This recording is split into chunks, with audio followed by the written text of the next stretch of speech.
How's it going, guys? We're back. This is a long one, and yeah, I'm just gonna go ahead and read it. But what's next when it comes to English content? 100%, I'm gonna do the Ashton Kutcher film, Butterfly Effect, and I might do Girl Next Door, and I might do Are You Afraid of the Dark? So those are the main ones that I have in mind, but definitely speak more English content. Also, Batman Year One, like I'm really into doing that because what I'm doing is I'm alternating. So I'm gonna do one book, one serious book, and then one maybe lighthearted TV show or film. But definitely lots of English content to come. Thank you very much to all my American fans. You guys are doing great, and you've been following all my content, and thanks so much. And hopefully we can get more people from the Anglosphere, Canadians, British, New Zealand, Australians, and we can just get everybody from the Commonwealth here. And I know some Indian people, some Indian fans, they're also here. So thanks very much, guys. I know some people in India speak English, and yeah, thanks to all the fans in Turkey as well. I saw some comments there from Turkey, like some followers, and thanks a lot, guys. So let's just go at it because this is really long. So how to analyze a modern state. Minogue brings the concept of body politic, and this is also from Hobbes, the idea that the state is a body, and body politic is a metaphor that represents the state as a physical body. Minogue states that the state must have a head that governs, arms of warriors that defend the state, and messengers that are nerves of the body, and agriculture is the belly of this body. Minogue believes that what matters is that the state, like the body, is in a state of harmony. Individuals matter less or primarily as part of the body. So definitely, guys, so it's very simple, and I like Minogue's idea. The state is the body, and politics is how the body works and functions. And the metaphor he uses is the head is a ruler, the arm is a warrior that defends, the belly might be the agriculture, and it's all about harmony. So this is a classical conception, and I'm not sure if Minogue continues with this idea, but this is his main idea, and Hobbes in Leviathan also speaks about this. So for St. Thomas Aquinas, the parts are imperfect while the body is perfect. And Thomas Aquinas, will I read him? Maybe at some point in the future, because since we're doing all this religious work as well, Calvinism, Methodism, Lutheranism, it's all like I'm reading Anglicanism, so he's definitely gonna get a few more shoutouts here, but we'll see what happens. If I'll read one of his works, definitely at some point. Minogue argues the state functions in this state of harmony for 1500 years. However, Christianity disrupted the state of harmony. So I guess what he's trying to get at is that at first the classical conception that Romans and Greeks had was that humans just served the state, and the state was the body, and individuals didn't matter that much. And religion and the government were not separate, they were just one. But then Christianity came over, and what they're arguing is that a religious life is one, and then a political life is the other. And then later we'll have the conception of a societal life. So Christianity is saying there's all these different types of lives because Christianity puts the individual soul of a human as at the forefront and having the foundational value, and then everything else comes afterwards. So Christianity, and it just means Catholicism, because come on, guys, like Catholicism was the main church at that time. So Christianity also taught that the individual was two parts: the church as sacerdotium and a civil society, regnum or kingdom. And all of this is just Latin. The modern state was an assemblage of equal individuals within the state, but individuals who were also part of many legal bodies like universities, associations. And I like the word guild because it's the idea that it's an association of people that work together or try to benefit each other. And it made me think of like the PUA community and stuff like that. Like we really need something like that so we can regulate that community, and certain communities as well. Like they need some more regulation. So guilt is a really cool idea, and I really like that part about guilt. And we're also part of universities. So it's interesting that out of religious life, the university life came as well. And that link will be exploring in future episodes. But it's the idea that humans are part of different legal bodies, different associations, and not just one that it's the political life. So religion developed the concept of a conscience when individuals pursued their own vocation as opposed to their family trade. And I had discussions with some people about feudalism, but they were saying the idea that feudalism, one just did what their father did. Well, it's kind of like Luke Skywalker in a way, Like in Star Wars, he was expected to just follow his uncle's footsteps. But here with Christianity, they're saying people should follow their own inclinations. So a lot of people move from the countryside where they would just do that trade their family did to the cities where they were supposed to follow their own inclinations. So if your parents were farmers, but you wanted to move to the city to become artist, let's just say artist, or a painter, you could just do that, So Aquinas believed that man had become both political and social. Political, that it was subject to the state, but social, that he followed his own inclinations. So again, the idea of inclinations where you just follow what you like.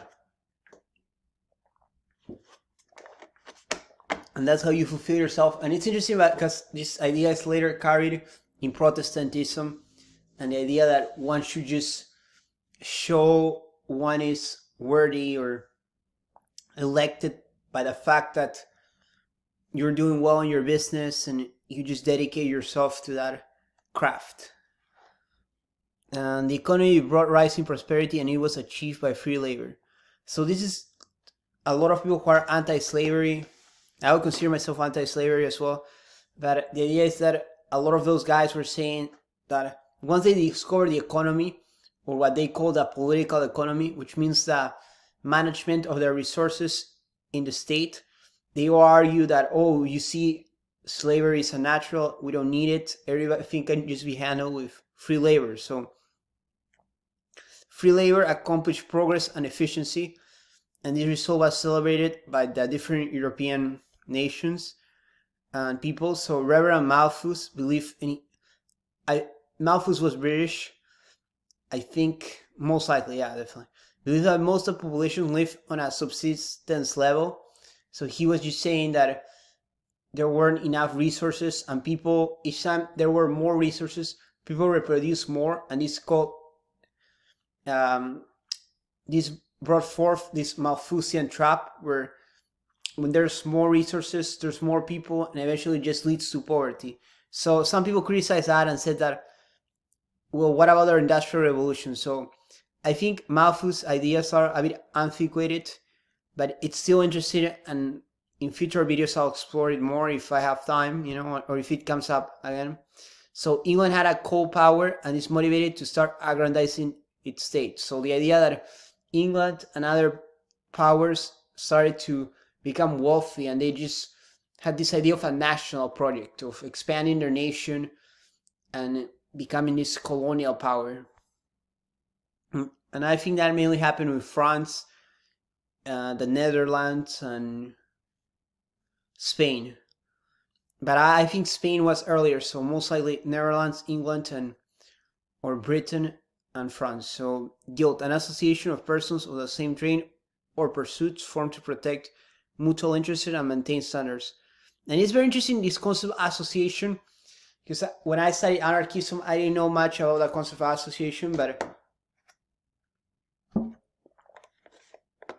people brought it up, and I was like, well, what do you mean by voluntary association? Because people were saying that in the future, and maybe in an episode of Star Trek, they were also mentioning Star Trek, that the ideal society, an anarchistic society, would be the voluntary association between different groups.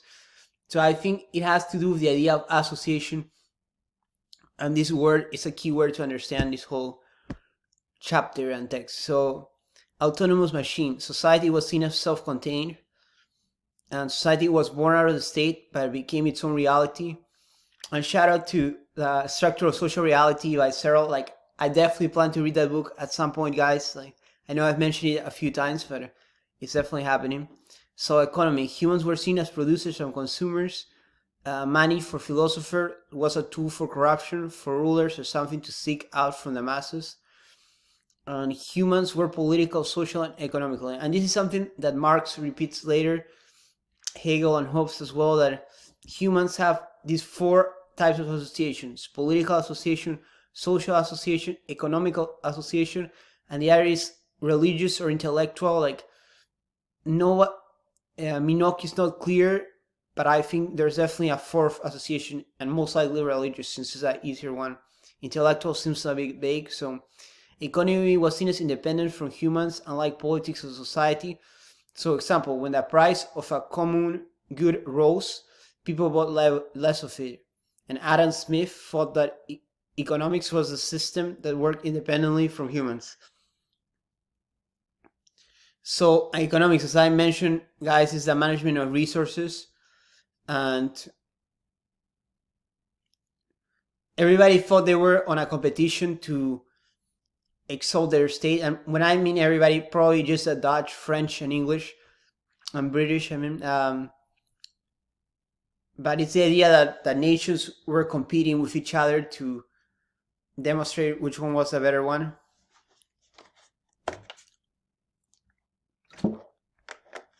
Or more successful. But however, some European nations try to monopolize trade. This is called mercantilism, guys. So monopolize trade, protect their industry, keep industrial techniques secret, because in their mind it was a zero-sum gain. So if someone wins, like if French people win, then the other European group loses, and vice versa. Well, people are saying that it's not like this. At least the British were not as centralized, and that's something that it's very interesting that Britain, because I guess because of its location, when I studied the history of Britain, which I plan on doing as well, we'll see how that goes. But it wasn't a very centralized nation, so they left the economy unregulated, just like Adam Smith has said, and Minogue is attributing this to their success.